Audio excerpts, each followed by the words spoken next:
du Saint-Esprit. Amen. La grâce de Jésus le Christ notre Seigneur, l'amour de Dieu le Père et la communion de l'Esprit Saint soient toujours avec vous. Et avec votre esprit. Aujourd'hui, nous célébrons la fête de Saint Jacques apôtre, fils de Zébédée, frère de Jean. La célébration de la fête des apôtres nous demande toujours à entrer dans cette action de grâce au Seigneur qui nous associe à son ministère tel que nous sommes avec notre humanité. Nous voulons prier par l'intercession de Saint Jacques que nous puissions devenir des apôtres pleins de gratitude, mais aussi des apôtres serviteurs. Alléluia, Alléluia, Alléluia, Alléluia, Alléluia,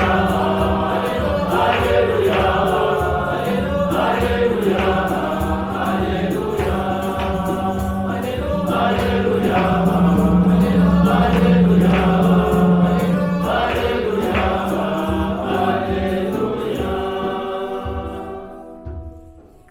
Le Seigneur soit avec vous. et avec votre esprit. Évangile de Jésus-Christ selon saint Matthieu. Gloire à toi, Seigneur. En ce temps-là, la mère de Jacques et de Jean, fils de Zébédée, s'approcha de Jésus avec ses fils Jacques et Jean, et elle se prosterna pour lui faire une demande.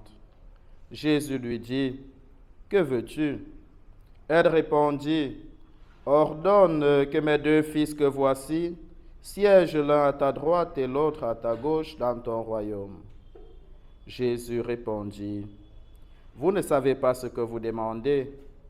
Pouvez-vous boire la coupe que je vais boire ?» Ils lui disent, « Nous le pouvons. » Il leur dit, « Ma coupe, vous la boirez. Quant à siéger à ma droite et à ma gauche, ce n'est pas à moi de l'accorder. Il y a ceux pour qui cela est préparé par mon Père. » Les 10 autres qui avaient entendu s'indignèrent contre les deux frères. Jésus les appela et dit, « Vous le savez, les chefs des nations les commandent en maître, et les grands font sentir leur pouvoir. Parmi vous, il ne devra pas en être ainsi. Celui qui veut devenir grand parmi vous sera votre serviteur, et celui qui veut être parmi vous le premier sera votre esclave.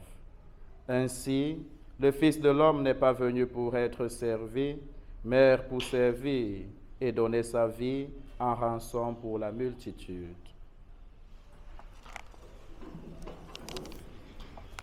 Acclamons la parole de Dieu. Louange à toi, Seigneur Jésus. Parole de l'Évangile face à Jésus.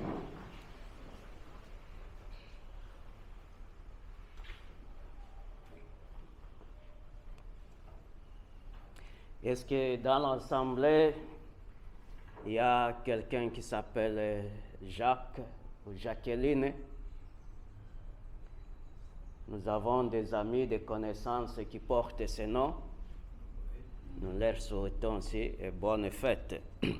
En cette fête de l'apôtre Saint Jacques, je voudrais réfléchir partant de l'Évangile sur des aspects.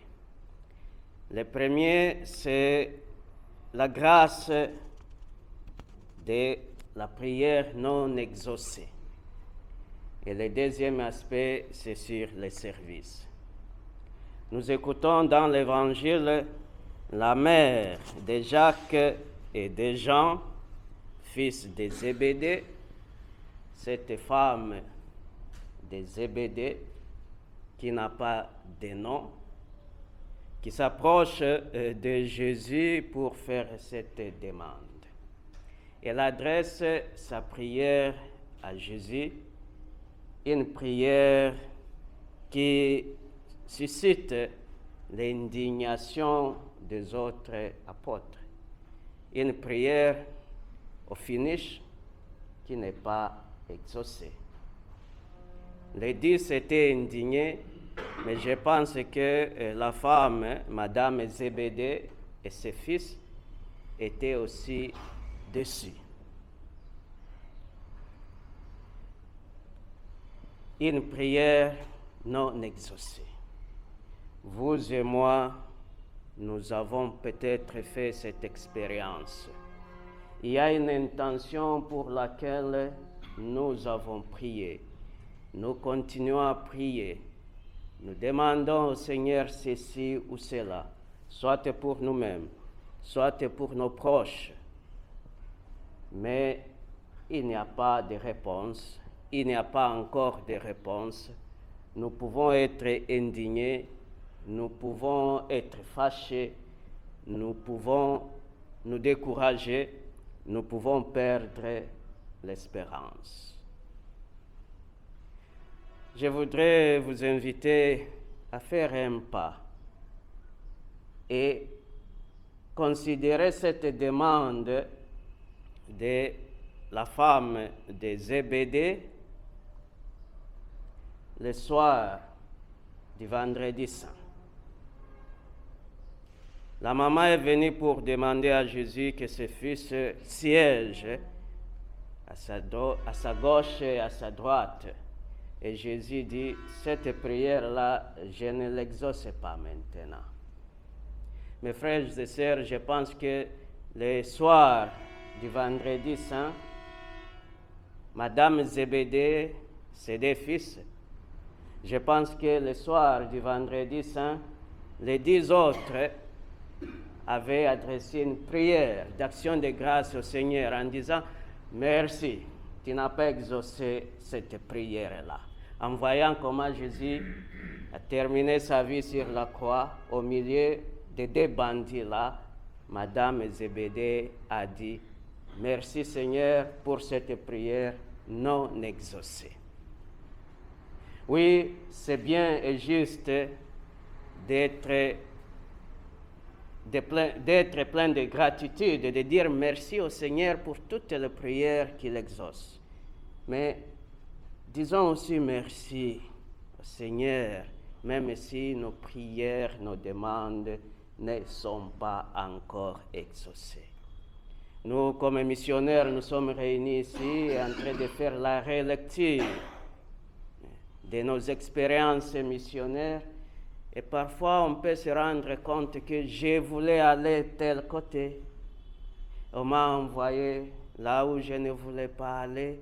Mais en étant là-bas, on est plein de gratitude. On ne regrette pas du fait qu'on soit envoyé là où on ne voulait pas aller. Sachons dire merci au Seigneur pour les prières qui ne sont pas encore exaucées, en gardant cette espérance qu'un jour, selon sa volonté, il les exaucera, mais ce n'est pas à nous de forcer la main au Seigneur. Il y a quelques semaines, il y a eu cet accident terrible, le crash de l'avion là en Inde, qui a tué 241 personnes, un survivant. Mais il y a aussi cette dame qui est en train de témoigner en disant qu'elle a raté le vol pour une chose là. Presque à la dernière minute, on a refusé de faire le check-in et après l'avion est parti et le désastre est arrivé. Est-ce qu'elle était plus chanceuse que ceux qui sont morts? Je ne sais pas. Mais nous devons aussi être animés par cet esprit-là. La grâce de la prière non exaucée. Le deuxième aspect, c'est le service. Jésus profite de cette occasion pour donner une leçon aux 12 et à nous tous. Il est venu pour donner sa vie, pour servir. Mes frères et sœurs, du matin au soir, le Seigneur nous donne des occasions pour servir nos frères et sœurs, pour les servir. Mais sommes-nous des serviteurs comme le Christ lui-même? Sommes-nous des serviteurs qui se donnent entièrement? Saint Paul et Jésus sont des modèles pour nous. Saint Paul dit, la mort est continuellement manifestée en nous, mais nous donnons la vie. C'est le paradoxe qui doit nous animer. Certains services que nous rendons peuvent nous amener à la mort, mais ça sera la vie pour nos frères et sœurs. C'est l'exemple même de notre Seigneur Jésus-Christ. C'est l'exemple que donnera plus tard Saint Jacques en mourant comme un martyr de l'Évangile. Demandons au Seigneur qui nous enseigne à être de bons serviteurs et des serviteurs inutiles. Je vous raconte une expérience que j'ai vécue en mission dans le Sumatra. À partir de mardi jusqu'à dimanche, on était toujours dans le voyage, visiter les communautés. Et une chose qui m'a toujours émerveillé et touché, c'est que les familles et les communautés là-bas, dans les villages, ils appelaient toujours « Père, est-ce que c'est confirmé que vous allez venir ?»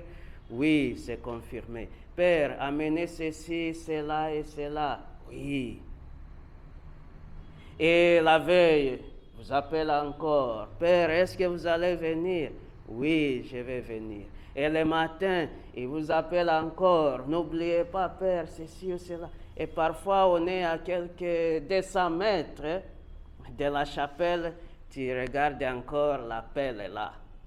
Et dis, bon, je ne réponds pas parce que je suis en train d'arriver.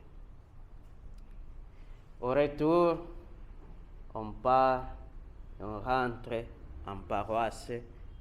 Je n'ai jamais reçu un appel qui dit « Père, est-ce que vous êtes bien arrivé en communauté ?» Jamais. Mais cette expérience m'a aidé à comprendre ce que Jésus nous demande, d'être des serviteurs inutiles. Nous n'avons fait que ce qui nous a été demandé, notre service, notre devoir. Et mes frères et sœurs, si chacun de nous faisait vraiment son service, son devoir, c'est pourquoi il a été appelé, notre pays, ce monde, nos familles, l'Église seraient transformées. Nous serions en train de goûter au royaume de Dieu ici sur terre. Que le Seigneur, par l'intercession de Saint Jacques, nous donne d'être toujours des personnes qui se mettent au service des autres, qui nous aident aussi à être patients et à continuer à garder notre espérance en les remerciant, même pour nos prières qui ne sont pas encore exaucées.